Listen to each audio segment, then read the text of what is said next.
Hello everyone. Today we start a new practice question. तो पहले start करते हैं 121 question. Which of the following bacteria is found in Ganga water.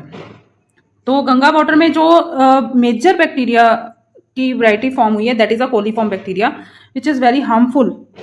ठीक है, तो इसके रिगार्डिंग मैं आपको आगे थोड़ा सा एक्सप्लेन कर देती हूँ. जैसे माइक्रो ऑर्गेनिजम्स जो होते हैं, माइक्रो ऑर्गेनिजम्स कौन से होते हैं? वो ऑर्गेनिजम्स जो हमें सिर्फ माइक्रोस्कोप्स के जरिए दिखाई देते हैं. ठीक है, तो माइक्रो ऑर्गेनिजम्स की 5 वैरायटीज हैं. एक है बैक्टीरिया, प्रोटोजोआ, थर्ड वैरायटी है एल्गा. ठीक है, और इसके अलावा फंजाई. नेक्स्ट वैरायटी है हमारे पास फंजाई. फिर है वायरसिस. ठीक है, ये 5 वैरायटीज हैं. तो जो बैक्टीरियाज होते हैं, बैक्टीरिया 2 फॉर्म में मिलते हैं हमें. एक फॉर्म होती है कोकाई जिसे हम स्फेरिकल फॉर्म कह देते हैं, और दूसरी फॉर्म होती है बेसिलस. ठीक है, दूसरी फॉर्म है बेसिलस जो कि रोड शेप में मिलते हैं. ठीक, नेक्स्ट हमारे पास एक वैरायटी आती है प्रोटोजो की.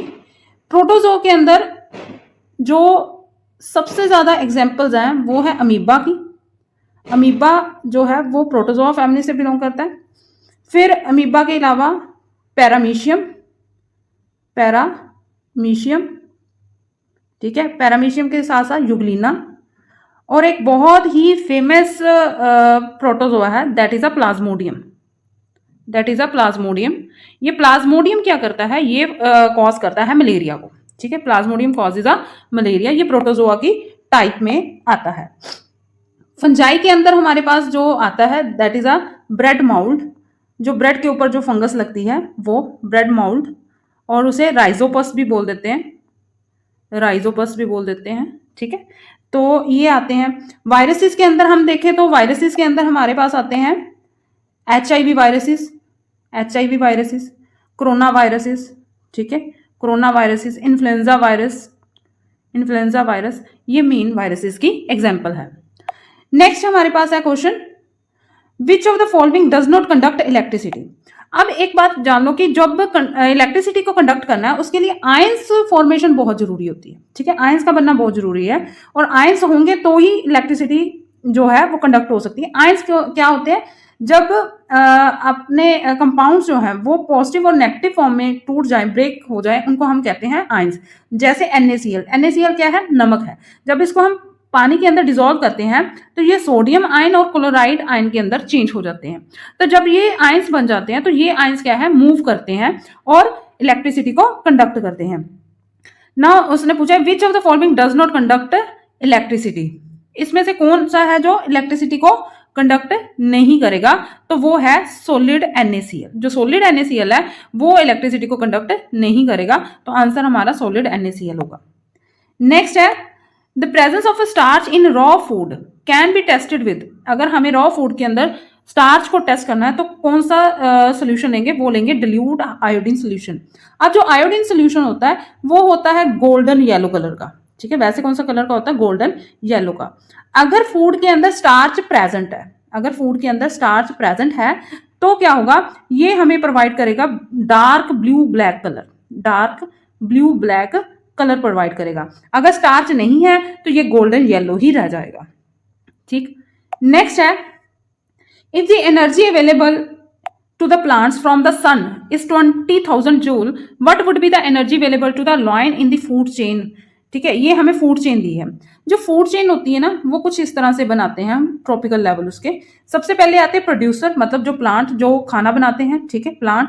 फिर उसके बाद जो प्लांट को खाते हैं मतलब हर्बीवोर्स, वो होते हैं डियर. और फिर जो डियर को खाएगा वो क्या होगा? लॉयन, मतलब जो हमारा कार्निवोर्स होगा.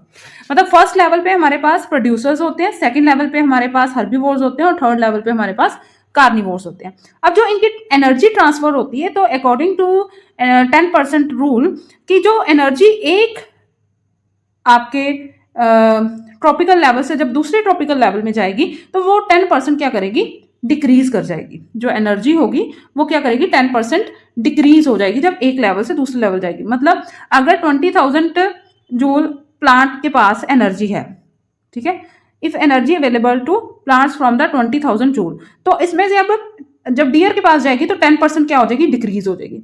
फिर डियर से जब लॉयन के पास जाएगी तो 10% क्या हो जाएगी, डिक्रीज हो जाएगी। तो 10% अगर आप डिक्रीज करते रहे तो कितना रह गया हमारे पास, 200 जूल। तो लाइन को 200 जूल जो है एनर्जी मिलेगी। नेक्स्ट क्वेश्चन है, the evaporation of water takes place from the leaves of the plants, the process is called. तो उसको हम कहते हैं ट्रांसपीरेशन। वेपोरेशन प्रोसेस है कि जब सरफेस एरिया से, लाइक आपके पास वाटर प्रेजेंट है, ठीक है, सरफेस एरिया से जो वाटर है वेपोरेट होता रहे, उसे हम कहते हैं वेपोरेशन प्रोसेस। नेक्स्ट है, how many times of pH 3 be diluted to get solution of pH 6। अब pH क्या है, pH एक स्केल है, उस स्केल के अकॉर्डिंग हम पता कर सकते हैं। ये स्केल जो होता है वो 1 to 14 का होता है, ठीक है। 7 इसका न्यूट्रल फॉर्म होती है। जो 7 के अंदर आता है वो क्या होता है, न्यूट्रल होता है, और जो 7 से कम होता है वो क्या होता है, एसिड होता है, और जो 7 से ज्यादा होता है वो क्या होता है, बेस होता है, ठीक है। ये चीजें होती हैं। अब उन्होंने कहा है pH 3 मतलब हमारे पास एसिड है, और pH 6 जो है हमारे पास ये भी एसिड है, बट फर्क क्या है, जैसे जैसे हम 7 से लेफ्ट साइड जाएंगे तो एसिडिक करैक्टर जो है वो इंक्रीज होता जाएगा, और जैसे जैसे हम 7 से राइट साइड जाएंगे तो एसिडिक करैक्टर डिक्रीज हो जाएगा, और बेसिक करैक्टर जो है वो इंक्रीज हो जाएगा, ठीक है। मतलब जो pH 3 है उसमें एसिडिक करैक्टर ज्यादा है, और pH 6 के अंदर एसिडिक करैक्टर कम है। तो अगर हम उसे डिल्यूट करें वाटर से तो कितना उसे डिल्यूट करना पड़ेगा कि pH 6 हो जाए। तो इसका फॉर्मूला जो होता है pH का, वो होता है pH is equal to minus log hydrogen ion. इसको मैं सिंपली फॉर्म में करूंगी, ठीक है। पहले आपको हाइड्रोजन आयन जो है फर्स्ट ले लेना। फर्स्ट हाइड्रोजन आयन की कंसेंट्रेशन हमें क्या मिली है, 3। तो यहाँ पे आ जाएगा हाइड्रोजन आयन को हम लिख लेंगे 10, और उसके ऊपर जो उसकी पावर डाल देंगे वो डाल देंगे -3, ठीक है, -3 मोलर। फिर हाइड्रोजन आयन सेकंड की कंसंट्रेशन जो है वो कितनी दी है, जो हमें करनी है वो है 6, तो -6 मोलर। अब इनको क्या करेंगे, डिल्यूशन करने के लिए हम initial concentration divided by final concentration कर देंगे। 10 - 3 10 - 6 ये कर देंगे, ठीक है। तो हमारे पास जो आंसर आएगा वो 10⁻³ आएगा, मतलब 1000 टाइम्स इसको हमें डिल्यूट करना पड़ेगा। नेक्स्ट है, एक एलिमेंट है आपके पास, उसकी एक वैलेंसी एक बार है 3 और दूसरी बार है 5। तो वो कहते हैं कि सल्फाइड के साथ इसकी 2 स्टेट्स बनेंगी, वो स्टेट्स कौन सी होंगी। तो इसके लिए हमें क्या करना पड़ेगा, जो सल्फाइड होता है वो -2 की वैलेंसी होती है। अब इसको क्रिस क्रॉस कर देना है, मतलब -2 को x के साथ मल्टीप्लाई कर देना, 3 को s के साथ मल्टीप्लाई कर देना है। तो हमारे पास आ जाएगा x2s3, ये आ जाएगा। और फिर दूसरे का क्या बनेगा, सेम ऐसे ही s, इसकी क्या है 2 वैलेंसी, तो x2s5। तो आंसर इसका आ जाएगा x2 एंड x2 3, ये वाला आंसर आ जाएगा फोर्थ, x2s3 x2s5। आज के लिए इतना ही करते हैं, और नेक्स्ट अब क्योंकि पेपर बहुत नज़दीक है तो कंटिन्यू वीडियो आएंगी। Thank you, have a nice day. अगर आपको वीडियो पसंद आए तो प्लीज़ चैनल को सब्सक्राइब करें, लाइक करें एंड शेयर इट।